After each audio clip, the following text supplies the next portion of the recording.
এই বোনটার আপনি ম্যাজিক খেলাটা দেখুন।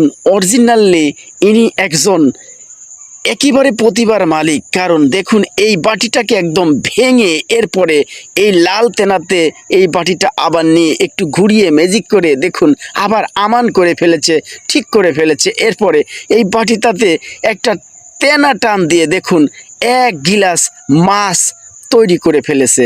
আসলে ভালো করে লক্ষ্য করুন ভাই, লক্ষ্য করলে দেখতে পারবেন এখানে কোনো কিন্তু হাতের ক্যাপাসিটি ছাড়া ম্যাজিক নেই। কারণ জাদু বলে কিছু হয় না, সবই হাতের ক্যাপাসিটি। দেখুন কিভাবে সে চুরি করতেছে। চুরিটা যদি ধরতে পারেন তাহলে ভাই আপনাদেরকে এক এক গিলাস ভাই দুধ চা খাওয়াবো এবং 1 বাটি ঝালমুড়ি খাওয়াবো যদি এই বোনটার ম্যাজিকের জাদু যদি আপনি ধরতে পারেন। দেখুন কি সুন্দর করে ম্যাজিক করেই যাচ্ছে এবং জাদু দেখিয়ে যাচ্ছে। আর শুধু লাল কালো হলুদ মাছ গিলাসে ঢেলে একেবারে